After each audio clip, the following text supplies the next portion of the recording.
Dah sejam lebih baru 3 soalan. Tapi at least awak dapat lebih nampak gambaran daripada contoh jawapan-jawapan calon sebenar. Okey, seterusnya. Boleh lagi? Boleh lagi kita dah rehat tadi. Kita teruskan soalan nombor 4. Macam biasa kita highlight kan. Jadi belilah highlight kedai Eko tu. RM2 dapat berapa kan. Nak membantu bukan saja sains, subjek lain lagi kan. Perlu highlight bahasa Melayu, bahasa Inggeris. Bila awak highlight, insya-Allah tak menjadi kesilapan cari jawapan tu lah.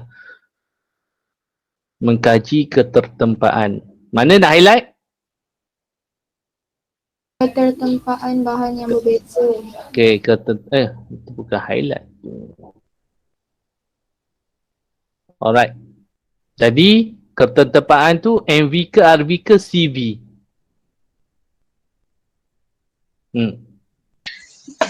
MV. MV. MV maka salah. Kan nampak? Ketempaan tu adalah suatu sifat. Okay? Maksudnya boleh tempa. Tahu tak tempa tu apa? Contoh keris. Kan? Tempa keris. Daripada besi yang petak panjang, dipanaskan dalam ruangan pemanasan tu, dan diketuk-ketuk, itulah tempa. Maksudnya awak ketuk tu dia tak patah. Dia tak patah. Tengok kat sini lah.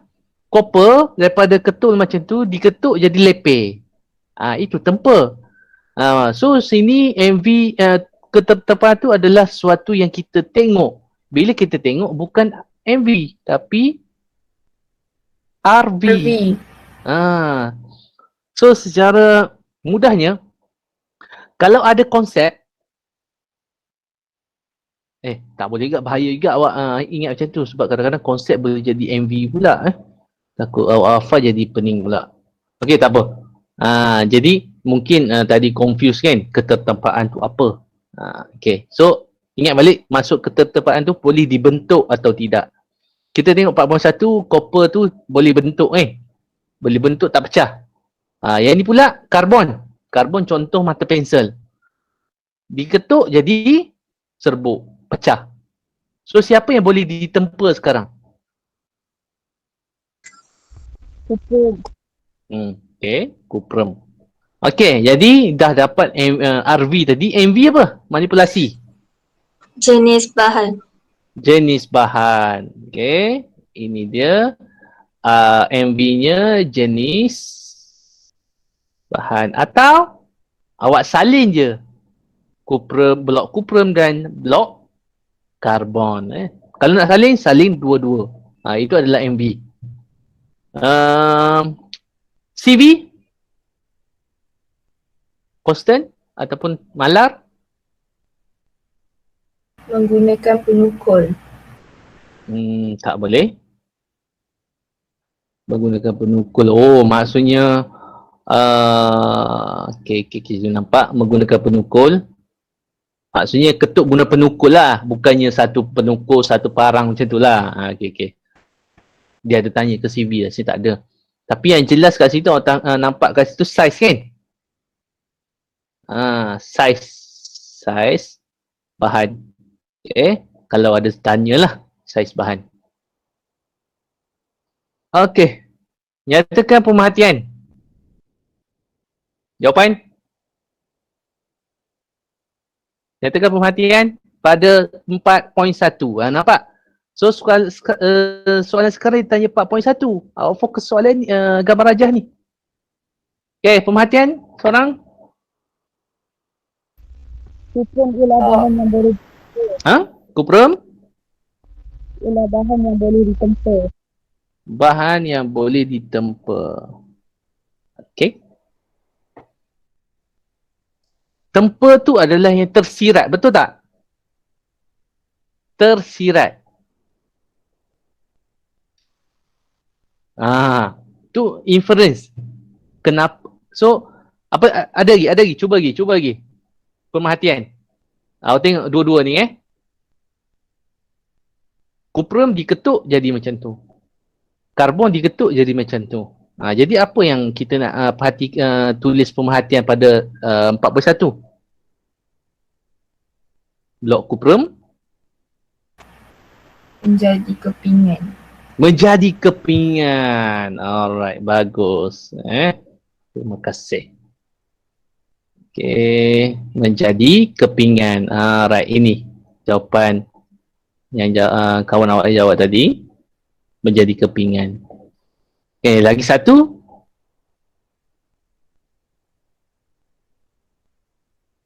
Okey, dia jawab blok karbon menjadi hancur. Dia tak tanya, ni 4.2 kan? Kalau dia berhenti sampai sini je salah. Tapi nasib baik ada jawapan selepas itu. Diketuk menjadi kepingan kuprum. Jadi inilah yang betul. Blok kuprum yang menjadi kepingan kuprum. Ini yang 4.1. Ini tak ada kaitan. Sebab dia tanya 4.1. Itu jawapan untuk 4.2. Nampak? Okay, tapi dia tak menjejaskan lah. Kalau jawapan semata-mata sampai sini, salah. Okay, tapi dia sambung dengan kuprum jadi betul lah. So contoh yang salah. Blok. Ini kenapa? Sebab ini 4.2. Ada lagi tak? Tak ada. Nyatakan satu inference. Inference baru cerita pasal tempa tadi. Sebab kenapa sekarang dia tanya 4A1. Ini 4A1. Kan? Awak dah jawab tadi 4A1 blok kuprum tukar jadi kepingan. Jadi inference pun kepada jawapan yang ini. Jangan jawab pasal karbon.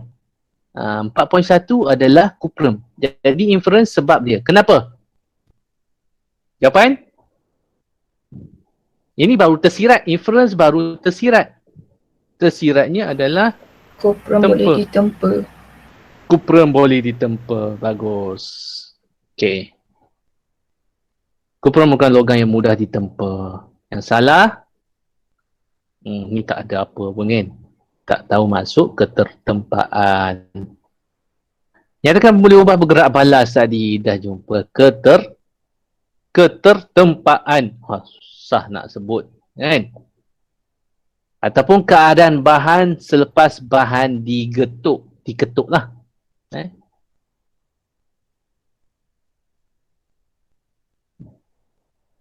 Keadaan bahan selepas bahan diketuk. Contoh jawapan salah bahan. Okey. Tak ada parameter Dan apa tadi? Okey, betul. Tak ada parameter Ketertempaan. Okey. Ada lagi? Ini. Okey. Tandakan right. Cuma kadang-kadang ada yang pelajar ni buat lawak lah, tiba-tiba ada bentuk dalam belajar 4.2 kan, dia buat love lah kan. Boleh terima tak? Boleh terima tak? Boleh terima tak agak-agak? Tak boleh. Tak boleh. Okay.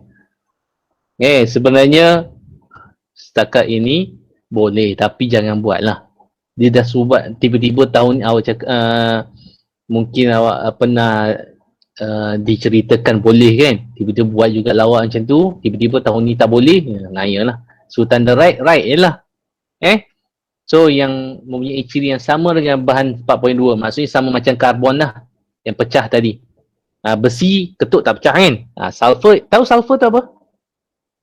Dekat mana selalu jumpa sulfur? Masa camping. Tabur di sekeliling kemah yang warna kuning tu. Itu dah sulfur. Okey, contoh jawapan. Jeng. Suka betul definisi secara operasi. So ingat balik tadi komponen, 3 komponen. Okey, 2 minit dari sekarang.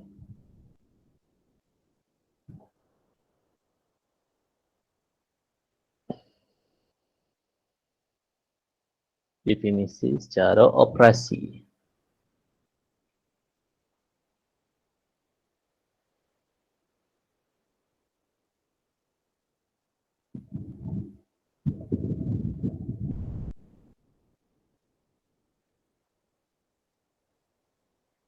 Okey, ada yang nak jawab?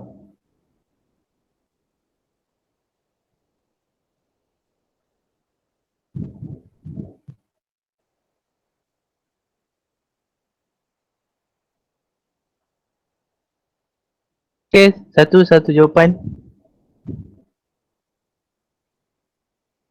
Cepat, cikgu menunggu jawapan. Cikgu boleh ke try? Siapa ni? Farid Amirul. Ha? Farid Amirul. Oh, Farid Amirul. Oh, alhamdulillah ada Farid. Okey, cuba Farid. Logam adalah bahan. Okey, jangan. Logam adalah bahan. So, logam komponen pertama ada. Syarat dia bahan, parameter komponen yang kedua.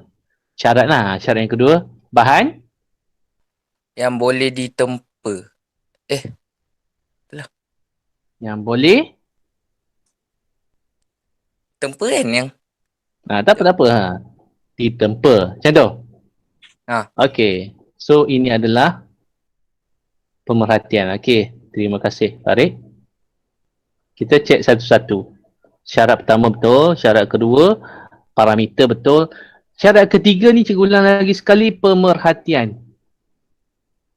Bila pemerhatian yang tersurat. Kita tengok logam tu tadi macam mana logam? Jadi kepingan.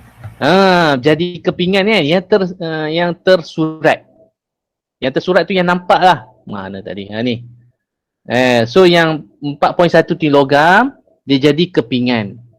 Kalau ditanya bukan logam, dia jadi serbuk. Kan?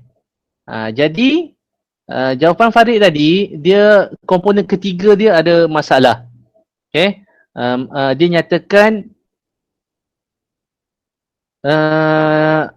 apa tu? Inference. Jadi yang ketiga kena ubah kepada yang menjadi kepingan.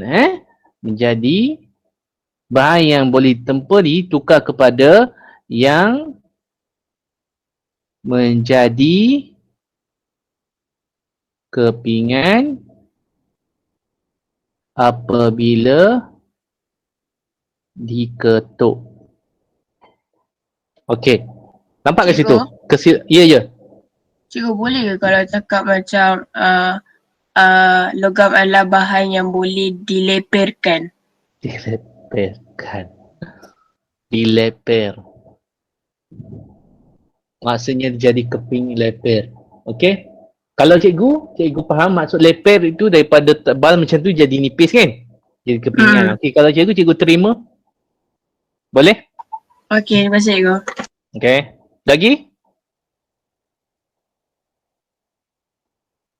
Lagi? Ada lagi? Nak tanya?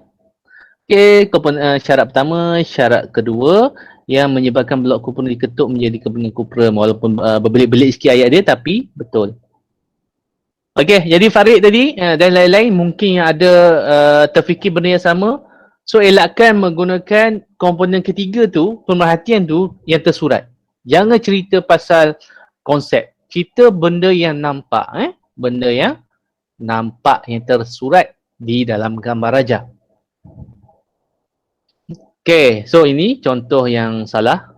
Bahan ni betul. Ini campuran unsur. Okey, ini tak adalah. Secara teori. Okey, so kita selesai untuk bahagian A. Okey, so nampak kat situ? Mungkin dah tambah sedikit. Okey, teknik berjawab awak dah makin baik. Semoga bahagian A nanti dah cemerlang lah Berapa markah tadi bahagian A? Berapa 5, 4, 20 kan? Lebih 20. Okey. Jadi untuk soalan 5, 6 sampai 8 tu, sekejap cikgu tengok ada tak bahagian C nya kat sini. So cikgu nak yang bahagian A dah selesai. Bahagian C, kita tengok bahagian C okay. Seperti mana cikgu dah cakap, bahagian B tu fakta. Fakta. Maksudnya awak jawab, tahu jawapan dia, jawab betul lah. Kecuali ada beberapa teknik lah. Kita akan bahagian B tu kita akan tengok kemudian.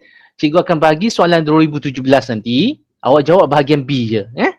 Okay, so kita nak tengok hari ni bahagian A, bahagian C. Yang mana kita boleh baiki. Kita tengok kesilapan pelajar. Kita baiki. Alright.